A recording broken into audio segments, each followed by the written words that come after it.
네, 학생 여러분 안녕하십니까. 코로나가 워낙 무섭게 번지고 있어서 여러분들하고 지금 영상을 통해서 이렇게 만나고 있습니다.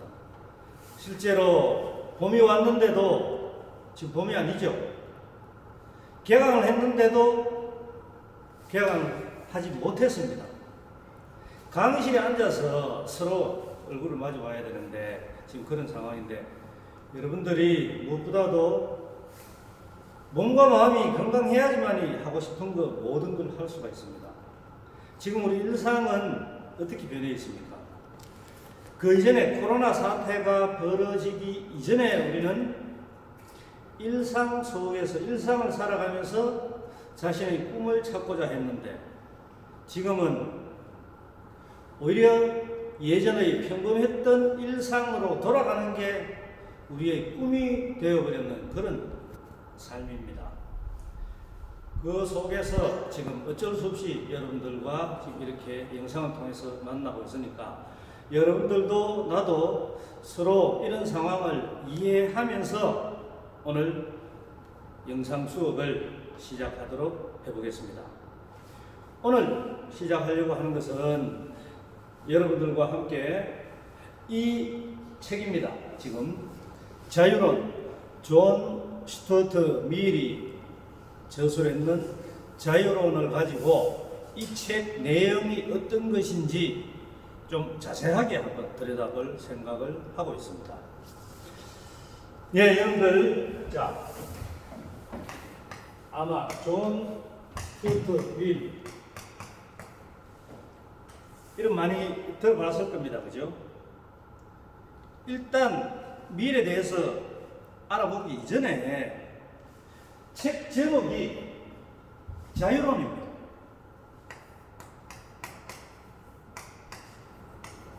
근데 영어 제목이 뭔지 여러분들 알고 있는지 모르겠습니다. 물론 이 책 안에 영어 제목하고 다 나옵니다만 한번 적어보면은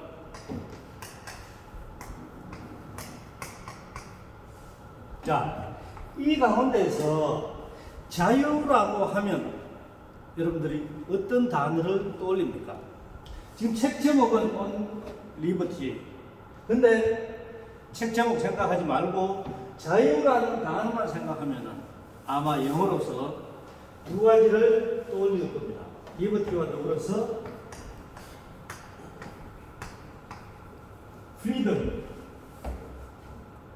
근데 왜 리버티일까요? 프리덤은 뭐길래? 아마 많은 학생들이 이미 알고 있을 거라고 생각을 합니다만은, 근데 이 책을 보기 이전에, 책 제목을 보기 이전에는 그냥 우리말로 자유라고 이야기했을 때는 둘 중에 뭘 쓰든지 상관이 있느냐 아마 그렇게 생각했을 수가 있을 겁니다. 근데 지금 영어로는 우리가 생각할 수 있는 게 이 두 가지 단어가 있기 때문에 한 번쯤 이 책에 대해서 들어가기 전에 생각을 해봐야 되겠죠. freedom. 자, 역시 영어 단어를 한번 생각을 해봅시다, 여러분들.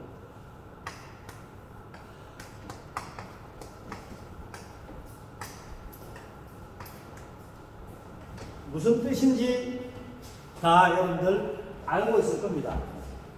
우리말로 어떻게 그냥 편안하게 한번 해보면은, 제발 날 좀 그냥 내버려둬. 귀찮게 하지 말고 내버려둬. 노래도 있죠. Let It Be. 가수 누구죠? 그룹 유명한 비틀즈가 불렀는. 예, 제발 좀 내버려둬. 귀찮게 하지 말고. 이건 프리덤은 바로 이거하고 굉장히 연계됩니다. 그래서 보통 좀 풀어서 우리말로 이야기할 때는 그냥 자연 상태로 내버려 두는 그걸 프리덤이라고 한다면은, 리버티는 그게 아니다. 여러분들 고등학교 다닐 때까지, 특히 고등학교 3학년 때 수업 몇 시간 했습니까? 학교에 아마 아침 한 7시, 7시 반 정도 돼가지고 학교에 갔다면은, 원래 야자 수업, 그러니까 야간 자율학습 이전에 저녁 먹고 난 뒤에 10시까지, 근데 고3 같은 경우에는 11시, 12시까지 집에 못 갑니다. 학교에 잡혀 있고. 뭡니까? 구속된 상태로 있는 거나 다름이 없는 거죠. 내가 빨리 대학생이 돼야지만 이걸 벗어날 수가 있을 텐데, 즉, 지금 현재 구속되어 있는 이 생활에서 벗어날 수가 있을 텐데, 그때 갈망했던, 그때 자유를 떠올리면서 갈망했던 거라고 한다면은 바로 위에 나오는 리버티. 이걸 생각할 수가 있는 겁니다.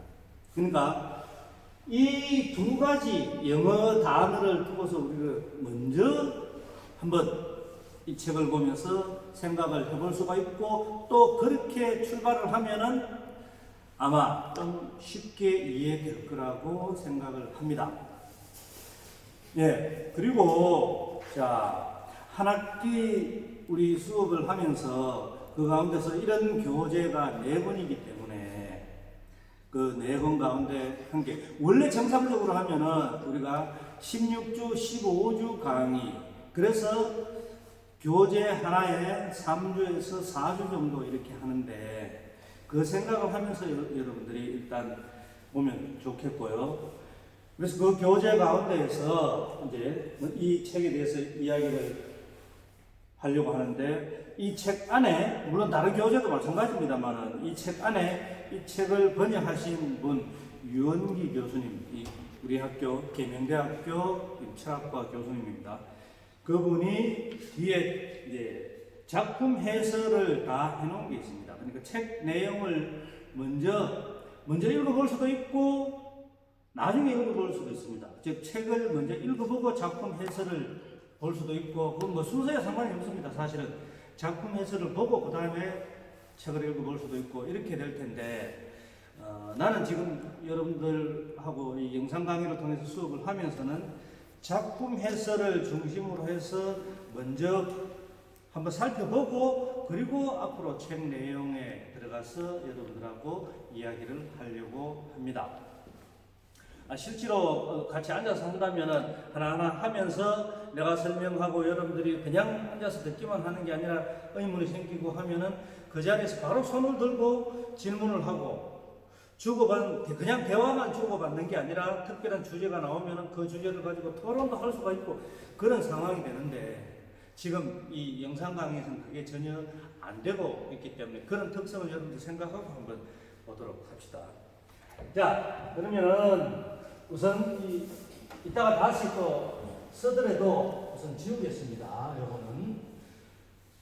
그리고 이제 존 스튜어트 밀이 이 책에도 나옵니다만은 1806년에 태어나서 1873년에 사망합니다. 그리고 이 책을 쓰는 연도는 1859년 이때입니다. 왜 이걸 적는가 하면은 이 사람만이 아니라 이 사람의 작품을 이해를 하려면은 우리는 두 가지를 생각을 할 수가 있습니다. 이게 조금 전문 용어이기 때문에 여러분들이 뭐 이 말을 듣고 이거는 전혀 기억을 못해도 전혀 상관이 없습니다. 근데 제대로 작품을 이해하기 위해서는 두 가지 방식, 전문 용어를 써서 한번 이야기해 보겠습니다. 문법적 이해, 철학에서 쓰는 용어인데요. 그 다음에 심리적 이해, 이런 용어가 있습니다. 이게 무슨 말인가 하면은, 문법은 생각을 해보세요. 모든 시대에 공통적으로 모든 사람에게 통용되는 그런 이해의 바탕을 이야기합니다. 일종의 규칙이라고 할 수 없죠. 심리적인 것은 개개인이 심리, 마음이 다 다르다는 것. 그러니까 개인적인 차원에서 이해할 수 있는 것하고 보편적인 차원에서 이해할 수 있는 것, 그걸 바탕으로 하는 게 굉장히 좋다는 이야기입니다. 이게 철학에서는 사실은 해석학이라는 학문이 있습니다. 수학에는 해석학이라는 게 있지만 철학하고 좀 다른 이야기인데요. 이 작품을 존 스튜어트 밀이 썼는 자유론을 제대로 이해하기 위해서는 우선 이걸 한번 간단하게 볼 필요가 있다는 이야기입니다. 그러면 보편적인 이해의 구조를 위해서 뭘 보느냐? 1806년에 태어나서 1873년에 사망한 이 존 스튜어트 밀이 살았던 그 시대적인 상황, 특히 영국 사람이잖아요. 이 영국의 시대적인 상황이 어떠했는가를 간단하게 볼 필요가 있다는 이야기죠. 자, 여기서 크게 우리는 생각을 해볼 수 있는 것이, 여러분들이 아마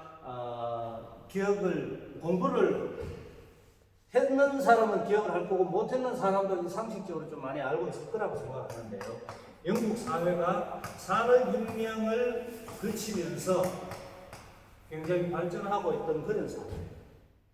그리고 또 다른 하나는 영국의 대외적으로 대영 제국이 건설되면서 엄청나게 전 세계로 확장해 나가는 그런 시대였습니다. 지금 꼬리에 꼬리를 물고 계속 이야기를 하자면은 산업혁명, 지금 우리가 살고 있는 이 시대에, 지금 당장 오늘 이 시대에 뭐라고 이야기합니까? 4차 산업혁명, 그죠? 제4차 산업혁명이라는 이야기를 합니다.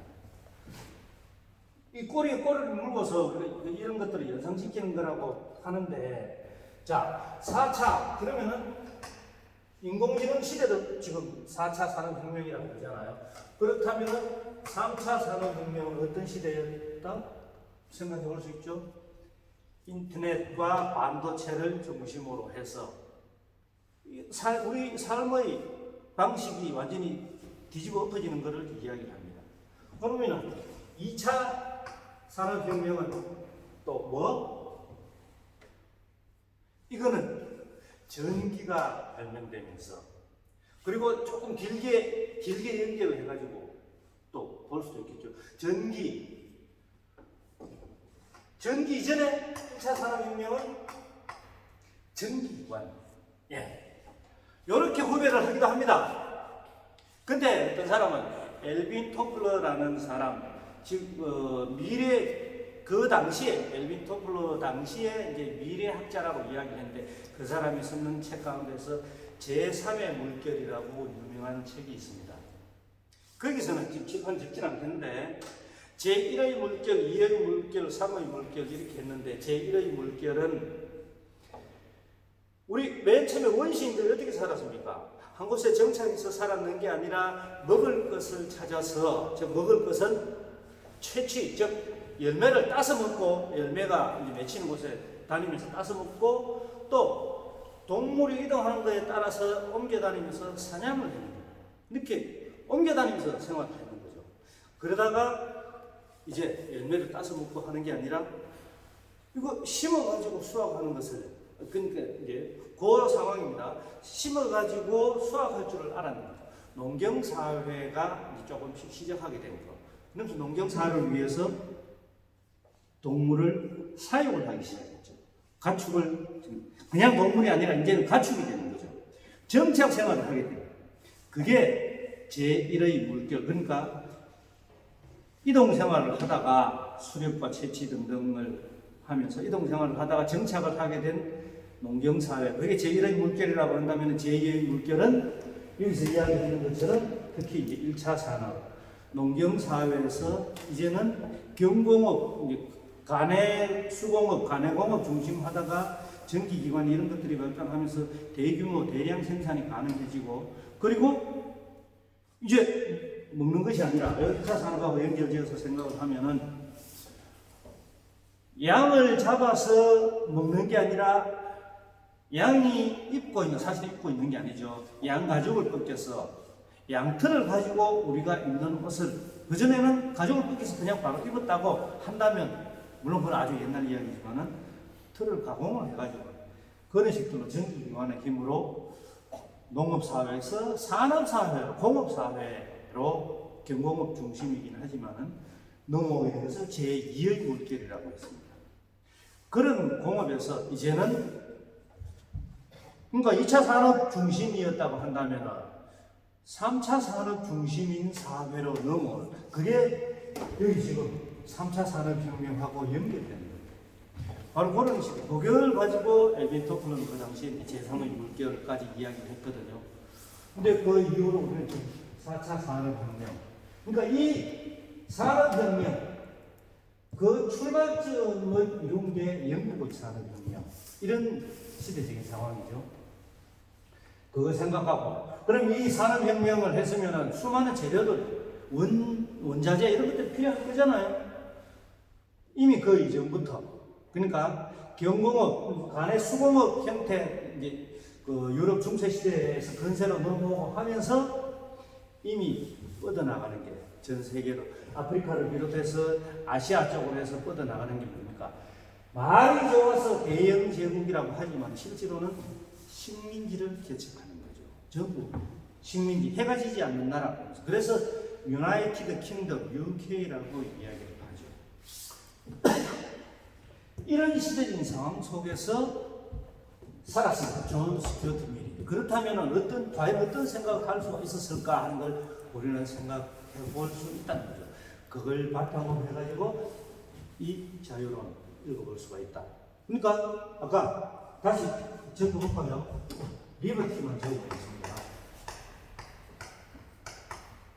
프리덤이 아니라 이걸 생각해 볼 수 있는 이유가 되는 거고, 그 다음에 자 심리적 이해라고 이야기했습니다. 개인적인 차원이라고 했는데, 우리 이제 작품 해설에 존 스튜어트 밀의 생애 해가지고 잘 나오고 있는데, 지금 작품 해설 부분에 보면요 이렇게 되어 있습니다. 여러분들이 지금 이제 책을 갖고 이 지금 영상을 보고 있을 거라고 생각을 하는데, 206페이지에 펴보면은 맨 위에 이렇게 되어 있습니다. 첫 줄부터 볼게요. 부친 제임스 밀, 제임스 밀도 사실 굉장히 유명한 사람입니다. 제임스 밀은 자식의 교육에 지대한 관심을 가졌고, 결국 자식들을 사회의 교육 체계에 맡겨 가르치기보다는 자신이 직접 가르치기로 마음먹었다. 이렇게 되어 있습니다. 뭡니까? 홈스쿨링을 했는 거죠. 여러분들 홈스쿨링 했는 사람 있습니까? 있을 수도 있겠죠. 뭐 그까지는 아니라도 검정고시 찾는 사람도 있을 수 있을 겁니다. 그렇다고 해서 그게 홈스쿨링은 아닌 거죠. 우리나라는 의무교육을 해가지고 중학교까지 등록금을 받지 않고 무조건 가야 되고, 법적으로 가야 됩니다. 안 보내는 사람이 있을 수도 있지만은, 그건 어쨌든 법적으로 가야 되는데 안 간다면 그건 범죄 행위가 되는 셈이죠. 그 집에서 다 가르친다는 이야기입니다. 그러면 집에서 부모님한테서 교육을 전적으로 받는다. 과연 그 사람은 개인적으로 어떤 성향을 가지게 될까? 어떻게 형성이 될까? 이런 걸 생각을 해볼 수가 있죠. 자, 그 페이지 맨 밑에 내려가서 보겠습니다. 맨 밑줄. 존 스튜어트 밀이 자신에게 주어진 학습 내용을 스펀지처럼 빨아들여 습득하는 천재적인 지적 능력이나 학습 능력을 갖고 있긴 했지만, 아주 천재적이었다고 하네요. 한창, 그 다음이 중요합니다. 한창 뛰어놀 시기의 어린아이에게 너무 많은 어른의 지식을 빨리 주입한 것이 과연 적절한가, 이런 의구심도 생길 수 있다. 그렇죠. 진짜로. 그러면은 한번 생각을 해보세요. 이거는 이제 완전히 제가 이걸 가지고, 어차피 제가 이제 수업을 하는 거니까 완전히 제가 혼자 생각으로 해보는 겁니다. 여러분들이 학교 생활했을 때 생각을 해보세요. 친구들 만나서 친구들 이야기도 하고 연예인 이야기도 하고, 혹은 진짜 마음에 안 드는 선생님 있으면은 선생님 비판도 하고 막 꼰대 그러면서 하고 그랬을 겁니다.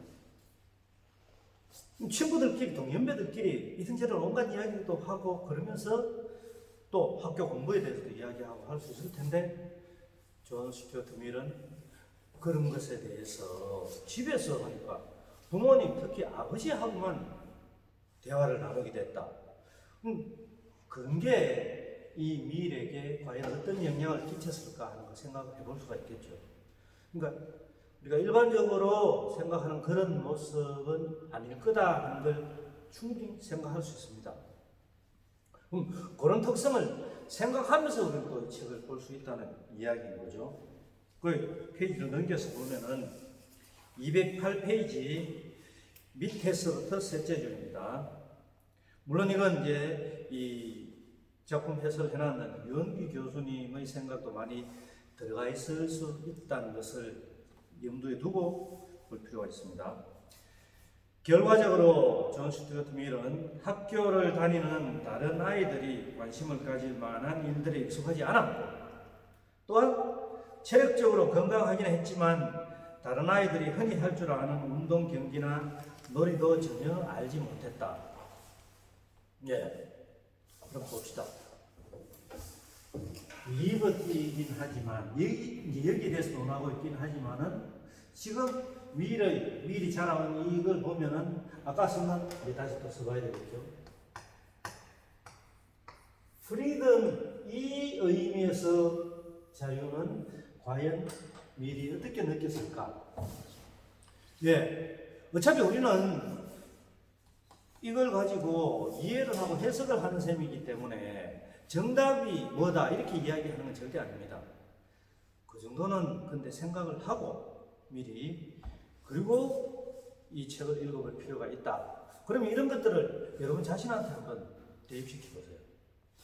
여러분들이 개인적으로 가정에서 커온 환경, 어떤 가정교육을 받으면서 부모님으로부터 어떤 교육을 받으면서, 그러니까 학교 수능시험을 위한 그런 지식교육은 아니라 할지라도 어떻게 자라왔는가, 그게 전부 한 개인이 자라는 데 영향을 미치는 걸 생각해 볼 수가 있겠죠.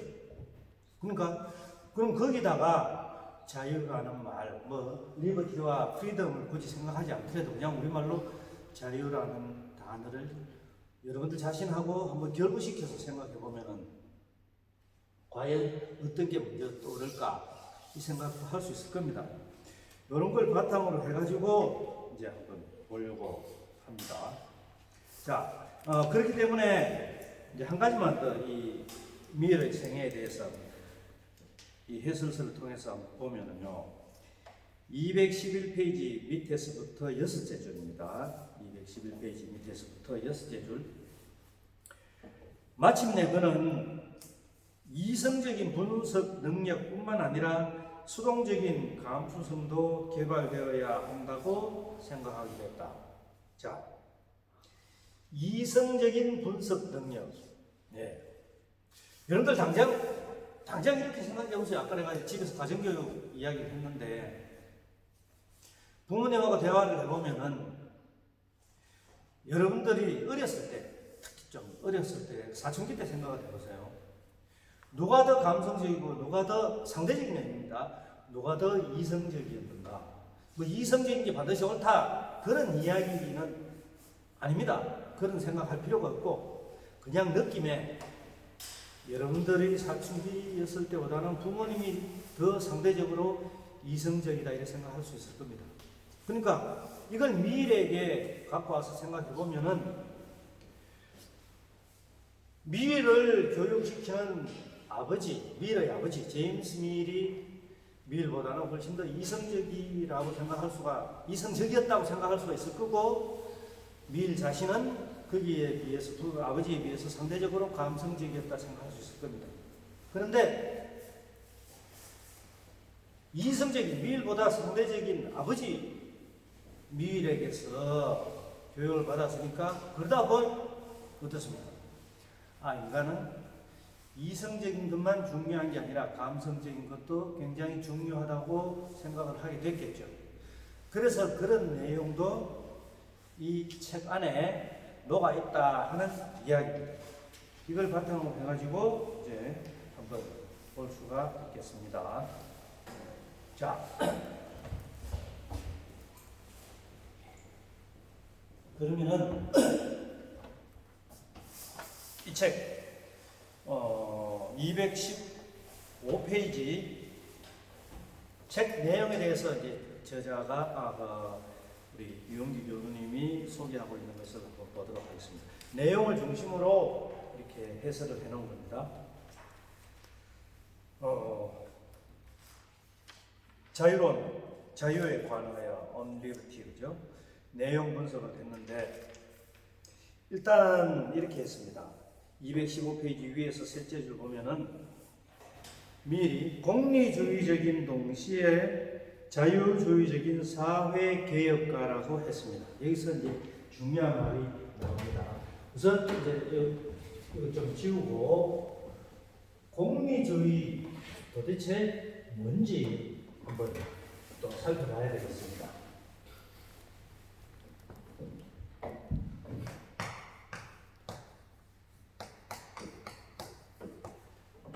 이 공리주의 여러분들이 지금 관심을 가지고 아마 뭐 인터넷 검색을 해봐도 좋고 관련되는 책이나 자료를 찾아봐도 좋고요. 이 보면은 아주 쉽게 설명을 하고 있습니다. 이제 이 존 스튜어트 밀의 아버지 제임스 밀도 공리주의자라고 하고 우리가 아마 익히 잘 알고 있을 겁니다. 벤덤이라고. 네. 제안 클로드 벤담입니까? 뭐, 그거 아니고, 옛날에 벤담이라고 있습니다. 찾아보세요. 어쨌든, 이 공리주의도 크게 나누는데, 일단, 질과 양 그랬을 때, 양적 공리주의와 질적 공리주의, 이렇게 조금 크게 나눕니다. 이 양적 공리주의의 모토가 뭐 하면, 일종의 표 같은 거죠. 자, 최대 다수의 최대 행복. 이게 하나의 모토입니다. 그러니까 되도록이면은 많은 사람들이 최대한이죠. 되도록이면이 아니라 최대한 많은 사람들이 가장 큰 행복을 느꼈으면 좋겠다. 그런 식으로 이 사회는 흘러가야 된다. 이 사회는 그렇게 조직돼야 된다. 등등. 우리가 살아가는 사회는 그래야 된다는 이야기입니다. 이 행복은 뭐냐? 양적인 행복을 주로 이야기한다는 거예요. 물론 질적인 행복이 중요하지 않다는 그런 건 절대 아니죠. 오해를 하면 절대 안 됩니다. 둘 다는 어차피 서로 상관관계, 인간관계를 하고 있기 때문에 하나만 중요하다 이런 이야기는 아닙니다. 일단 이렇게만 보고 그럼 질적 공리주의는 뭐냐? 특히 이 존 스튜어트 밀이 이야기하는 것은 질적 공리주의를 이야기하는데 이건 이런 이야기예요. 자, 배부른 돼지보다 배고픈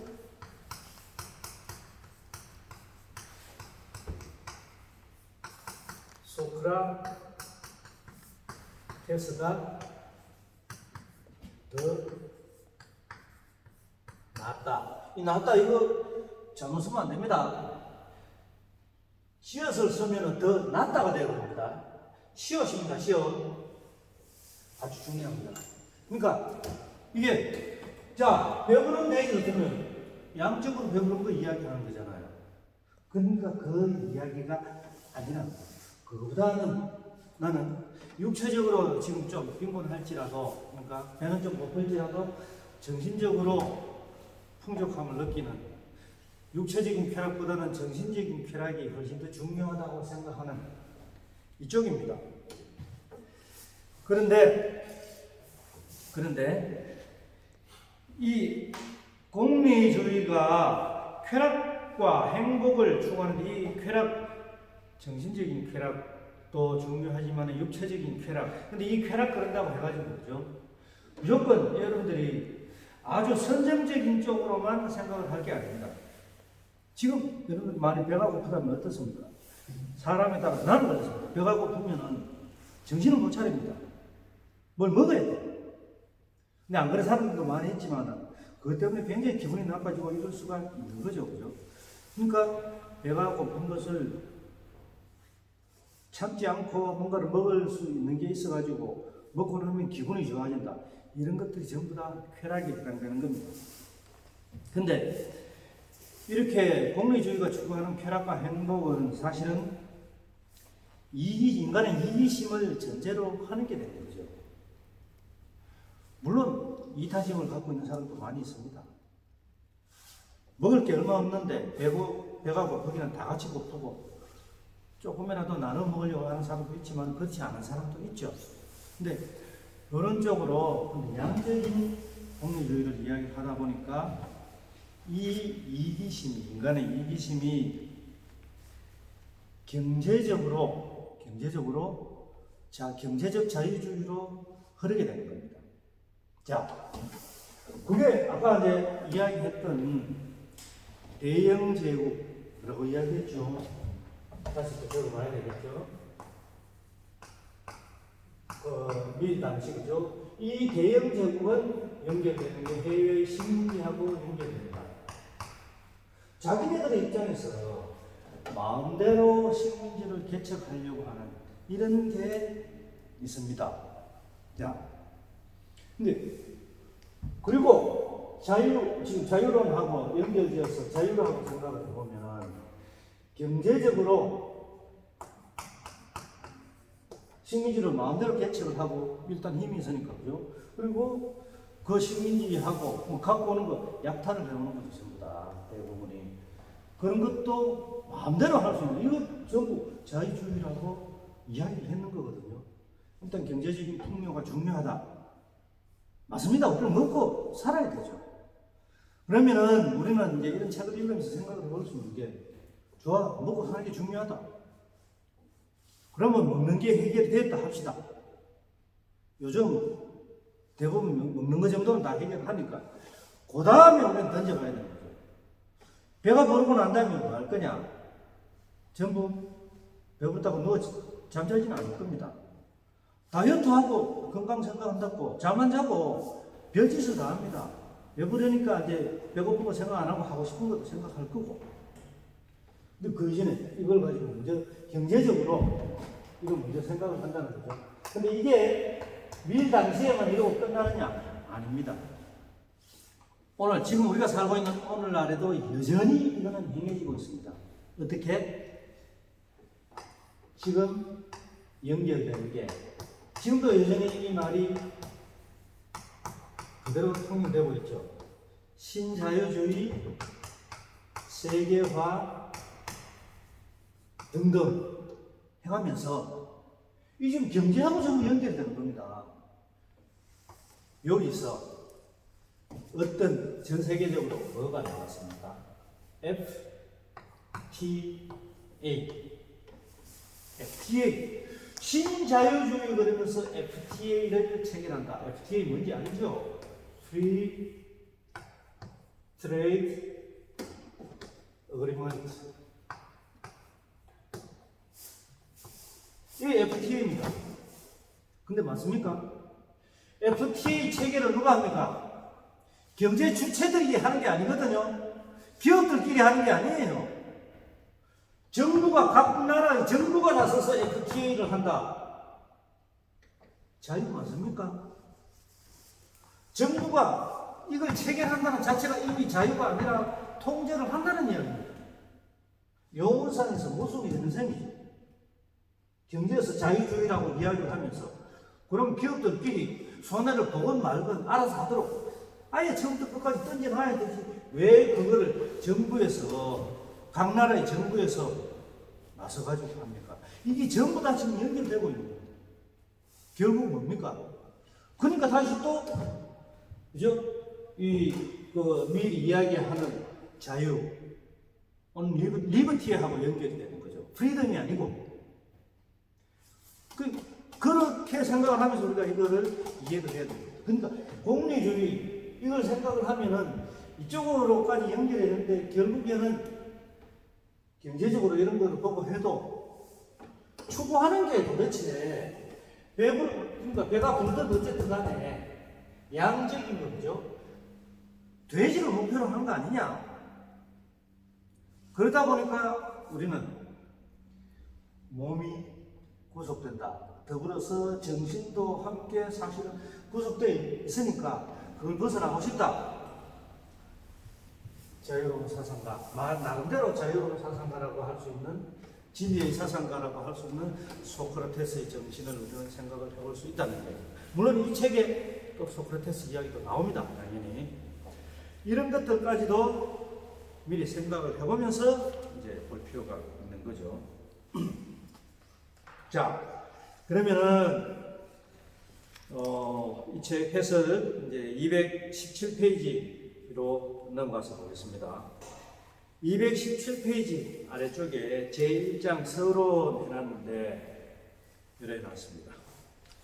1장을 시작하면서 밀은 자신이 이 책을 쓰는 주된 의도는 사회가 개인에 대해 적법하게 행사할 수 있는 권력의 본성과 한계를 살피기 위한 것이라 했습니다. 자, 사회가 개인에게 대해서 사회, 개인과 사회 지금 대립시키는 것입니다. 이 개인에 대해서 적법하게, 원칙적으로 정해놓은 적법하게 행사할 수 있는 권력의 본성, 사회가 가지고 있는 권력의 본성과 한계를 살피기 위해서다. 그게 맞느냐? 적법이니까 이제 법에 맞다고 할 수가 있지만, 근데 그게 맞느냐 하는 것에 대해서 의문을 제기하는 거죠. 그리고 이어서 이제 국가와 개인의 관계, 국가가 개인의 삶을 통제하는 이유가 무엇이고 또 어느 선까지 통제해도 좋은가? 자, 지금 당장 생각을 해봅시다. 우리 지금 코로나 때문에 국가가 정부 당국에서 보건 쪽으로 해가지고부터 시작해서 여러 가지를 통제하고 있죠. 원인이 무엇이든지 간에 하여튼 통제해야 될 일이 있다고 생각이 들 때 국가가 나서서 지금 하고 있습니다. 그것뿐만 아니라 다른 것들도 사실은 많이 있죠. 그냥 쉽게 그런 예를 한번 생각해 볼 수가 있는 겁니다. 나중에 이제 다른 내용하고 연결될 때 또 보도록 하고요. 그 밑으로 쭉 내려가서 한 8번째, 9번째 줄 보면은 이래 나옵니다. 이 책에서 밀은 개인의 자유가 다른 사람의 이익을 침해하지 않는다면 국가가 개입해서는 안 된다는 견해. 다시 한번. 개인의 자유가 다른 사람의 이익을 침해하지 않는다면 국가가 개입해서는 안 된다는 견해. 즉, 개인의 자유에 대한 국가의 개입을 최소화해야 한다는 견해를 제시하고 있다. 네. 지금 혼자서 계속 이렇게 하고 있으니까 목도 제법 막힙니다. 여러분 이해를 하겠죠? 이해해 주세요.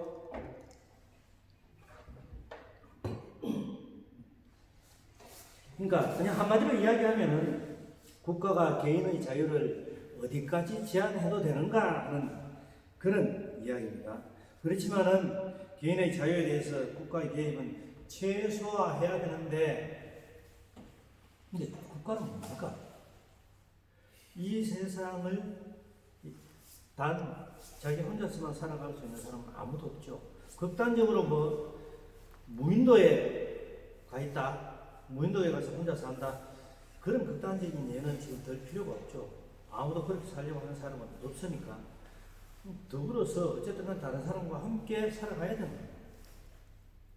그 속에서 보통 사람들은 적어도 다른 사람들한테서 최소한의 간섭을 받고 싶어 하지. 더군다나 권력을 가진 쪽이 어떻게든 간섭을 하려고 하면 그거 좋아할 사람 아무도 없잖아요. 근데 모두가 다 그런 생각을 하잖아요. 근데 바로 친한 친구들끼리도 보면 의견 일치를 못 보이는 경우가 있죠. 그게 실제로는 서로를 제약하는 셈이 되는 겁니다.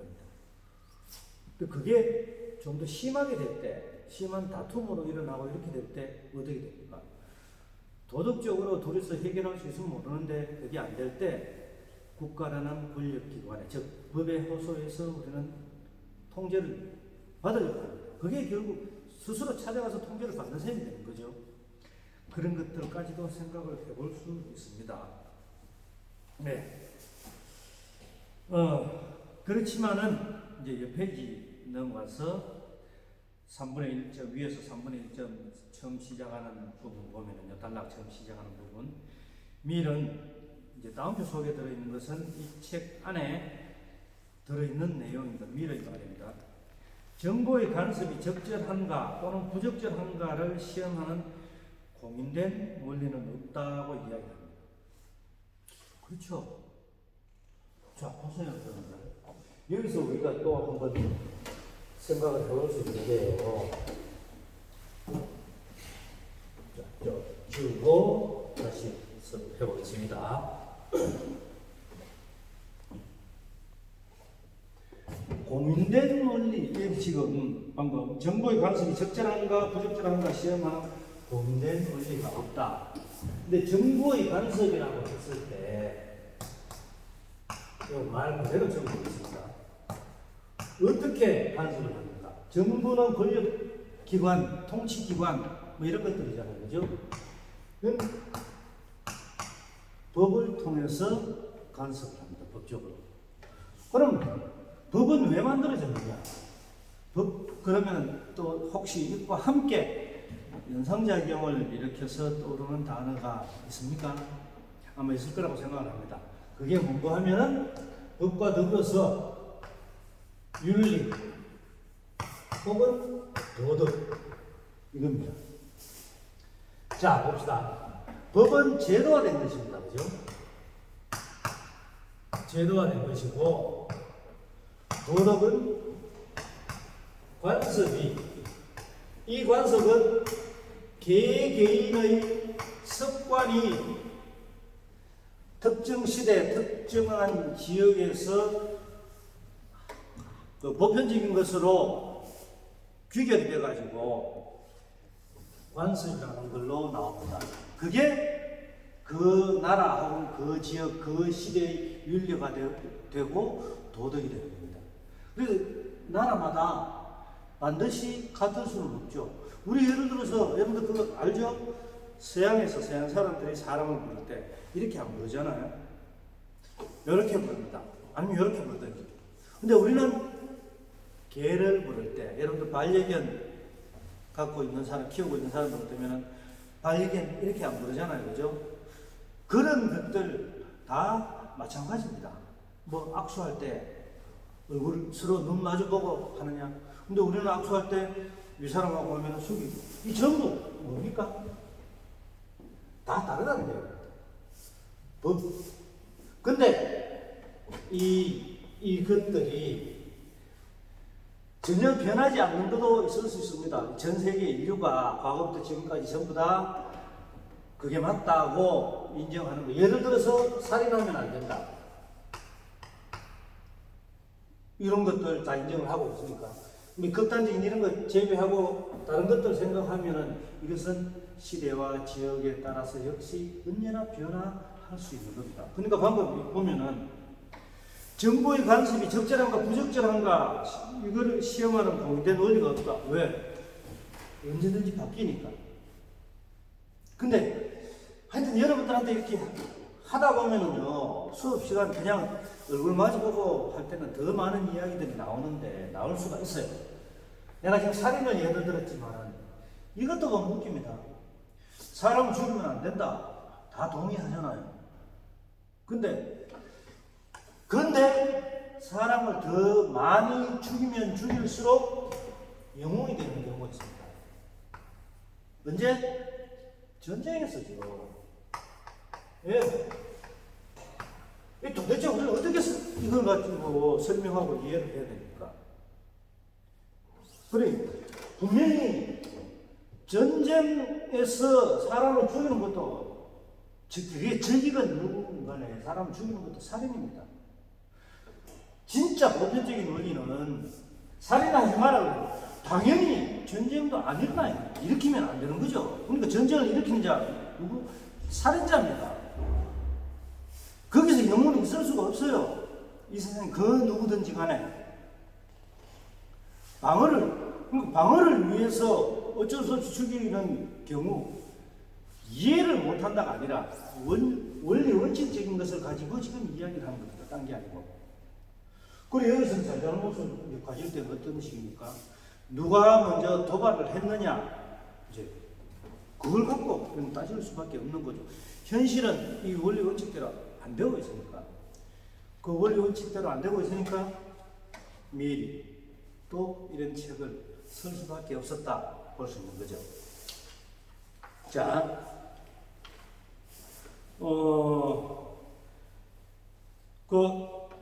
이제 넘겨서 한번 보면요. 1장 마지막 220페이지인데, 위에서 셋째 절, 이거 좀 중요하다고 생각할 수가 있기 때문에 여러분들이 어떻게 이해할지 한번 보겠습니다. 자유라는 이름으로 불릴 만한 유일한 자유는 우리가 다른 사람들에게서 그들의 자유를 박탈하려 시도하지 않거나 또는 그것을 획득하려는 그들의 노력을 방해하지 않으면서 우리 자신의 선을 우리 자신의 방법으로 추구하는 자유이다. 너무 어렵죠? 진짜 내가 봐도 어렵습니다. 다시 한번 볼까요? 자유라는 이름으로 불릴 만한 유일한 자유는, 그러니까 진짜의 자유는 이 이야기입니다. 우리가 다른 사람들에게서 그들의 자유를 박탈하려고 시도하지 않고, 다른 사람의 자유를 방해하려고 하지 않고, 방해하지 않고, 또 그것을 획득하려는, 그러니까 스스로의 자유를 획득하려는 다른 사람의 노력을 방해하지 않으면서 우리 자신의 선을, 나도 이제 자유를 추구하잖아요, 그죠? 우리 자신의 방법으로 추구하는 거다. 자유를 추구하는 거다. 뭡니까? 너는 너대로, 나는 나대로 서로 자유를 추구하는데, 그렇게 추구하는 과정에서도 서로가 절대로 충돌을 안 일으키는 거예요. 그러면야 더 나위 없이 좋죠. 근데 보면은